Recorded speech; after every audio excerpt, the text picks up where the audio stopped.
उन्होंने आपके लिए विधान किया है। पहले से उन्होंने आपका उस समय मंगल विधान सुनिश्चित कर दिया है। कैसी भी परिस्थिति हो, कभी ऊबना मत, घबराना मत, अधीर मत होना और अपने भगवत विश्वास में कमी मत आने देना। कैसी भी परिस्थिति हो, यह जरूरी है। ऊबना मत। बहुत हो गया कष्ट सहते सहते, कितना सहूं। नहीं, ये अगर ऐसा आ रहा है तो भी आप भगवद आश्रित नहीं हुए। नहीं, ऐसा आ ही नहीं सकता। बड़ा आनंद आता है, कष्ट में बड़ा आनंद आता है। पूरा का पूरा मन, इंद्रियां केवल प्रभु में होती है, क्योंकि कष्ट में कोई विषय की इच्छा तो होती नहीं किसी को भी।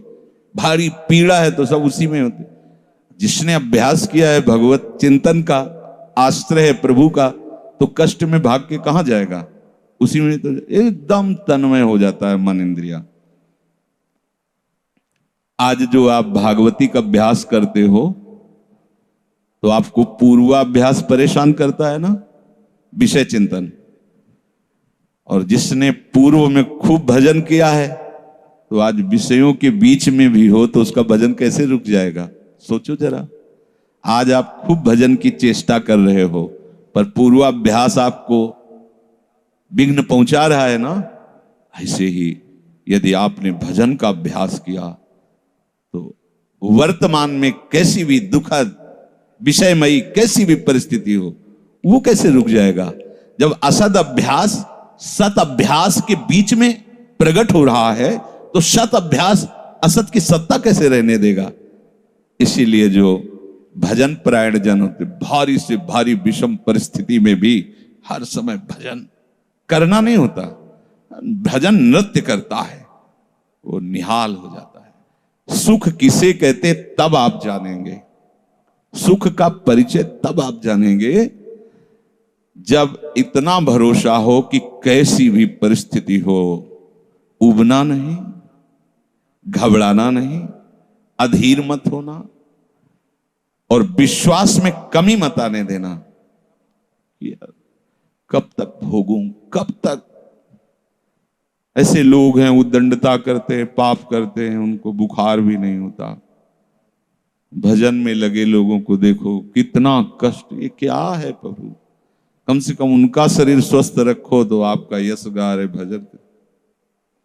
उनका विधान सर्वज्ञता से भरा हुआ है। तुम अल्पज्ञ हो, तुम वर्तमान की बात सोच रहे हो। वो तीनों कालों को देखकर निर्णय करके परिस्थिति दिया, इसलिए मस्त रहो उनके भरोसे पर। कभी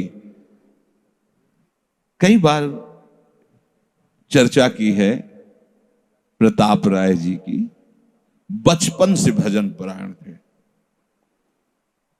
ईश्वर संपन्न घर था, भाई बहन सब खूब। कुछ दिनों बाद माता पिता पधार गए, पूरा अधिकार। ऐसे भजन में डूबे रहते कि उनका व्यापार था कि जैसे कोई धन लेने के लिए आया तो उसके लिए कुछ गिरवी रखना होता था, आभूषण आदि, और जितनी आवश्यकता है आप धन ले जाइए, और जब धन मिल जाए तो ब्याज सहित उसमें रख जाना और अपना सामान ले जाना।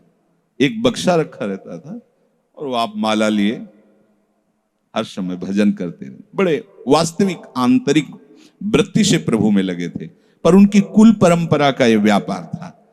जैसे सदन जी की कुल परंपरा, तो कुछ गृहस्थ ऐसे महापुरुष जो अपने, भगवान भी कहते पर धर्मो भयावहा सुधर्मो निधनो श्रेया, पर धर्म, वो जो वहां का काजी था उसने देखा कि बिना किसी प्रयत्न के बड़ा आनंद इनके चल रहा है, तो जलन होती। जो भगवत विरोधी जन, विमुख जन होते हैं तो जलन होती है। इसको दूसरे रूप में हम कह सकते हैं कि प्रभु अब उनके भजन का फल देना चाहते थे। दोनों बातें, परिणाम जान गए हैं इसलिए हम कह रहे हैं प्रभु उनके भजन का फल देना चाहते थे।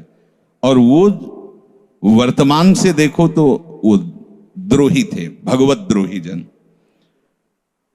3 लोगों ने काजी से मिलकर कहा कि बड़ा सुख लूट रहा है, हम जाके देखा है, बढ़िया काम बन जाए। वो देखता भी नहीं कि बक्से में क्या रखा गया।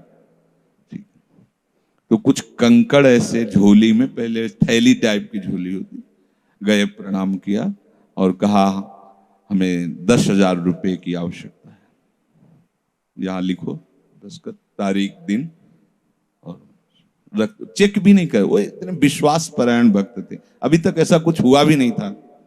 10,000 रुपए दे। थोड़ी देर में दूसरा आ गया, थोड़ी देर में तीसरा आ गया, उनको धन था, दे दिया। 2-3 दिन बाद एक आया और 10,000 का ब्याज, 10,000 रुपए उनका, अपनी जहां रखा हो निकाल लीजिए। थैली निकाली और 2500 लोगों को पहले से काजी ने वहां भेज रखा था, सबके सामने डाला। देखो कितना पाखंडी है, हमारी सोने की सब जो आभूषण थे सब हटा के देखो इसमें पत्थर रख दिया।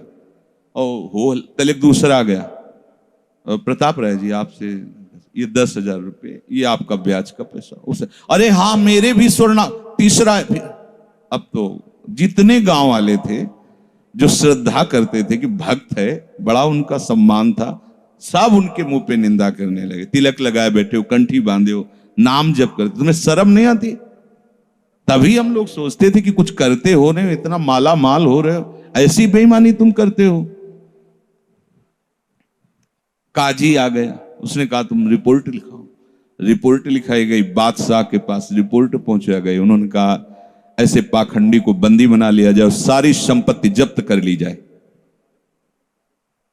प्रताप राय जी ने जब सुन, अवाक, मतलब पत्नी से कहा कि ठाकुर जी की सेवा में बाधा ना पहुंचे, तुम ठाकुर जी को लो, पीछे के मार्ग से निकल जाओ, कुछ भोग सामग्री, आभूषण और ठाकुर जी को लेके चले जाओ। पत्नी ने ऐसा किया, साफ एक बर्तन भी नहीं रहने दिया और उनको हथकड़ी डाल करके जेल में पहुंचा दिया। सब लूट लिया, सब नष्ट भ्रष्ट कर दिया। अब आप देखते जाओ। जब वहां पहुंचे तो जो विरोधी जन थे तो उन्होंने कहा कि ठाकुर के बहुत से आभूषण, बड़ी महंगी मूर्ति इनकी ठाकुर की, इनकी पत्नी, उसको तो आपने बंदी नहीं बनाया।